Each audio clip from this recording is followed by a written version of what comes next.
See, this is a good example of why I really love this website, the back and forth, because my last video was basically me expanding on the idea that it's absurd for people to critique me for being verbose. And eggs on my face, and I'm going to wipe it off with a smile, because unfortunately, this was one of those cases in which, I am a human and I'm prone to error just like everybody is. I was using the term under the assumption that all it meant was to speak well. But this is one of those situations in which I kind of took the term on by context in conversation and hearing it used more or less often, and same thing with the use of the word vernacular and the specific nuances that go into that term.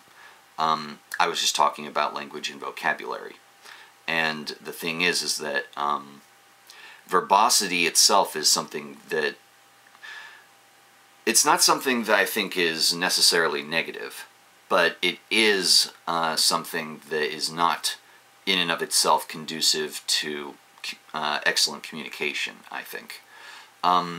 Verbosity would actually, V used it very properly in V for Vendetta. When he gives his long speech at the beginning that's full of V's, that specifically is verbosity. It is overt wordiness. But again, it's not something that's necessarily negative because, say as in the case, yet again, of V, it's kind of part of his character and, is very artistic and whatnot, so, yeah. But as it pertains to communication, verbosity is a negative thing because of the fact that it does weigh down your speech unnecessarily. So this is more or less a retraction of any kind of endorsement I was giving to the idea of verbosity itself. And this isn't one of those situations in which, it's a good reminder, I think, that there's nothing wrong with being wrong. Rather, there's nothing bad about it, at least. I don't think so. Except for the fact that prior to finding out that you were wrong, the, import of realizing that you are responsible for having maybe spread false information to other people or bad concepts and notions. So, yeah. But this is one of those situations where I think it's important to point out that it's okay to be wrong, and I was. And, like I say, eggs on my face, and I'm wiping it off with a smile, and I think that, it is important to maintain brevity in order to be able to get your message across to people. There is a threshold that's crossed. And the thing is that I recognize this. I have from the start. It's just that it wasn't something that I was focusing on as much. And I do personally have a bias towards using poetic flourish of just, well, larger terms than not. Again, going back to the V example, it's kind of the same idea. I like that style of speech. I'm prone to that style of speech.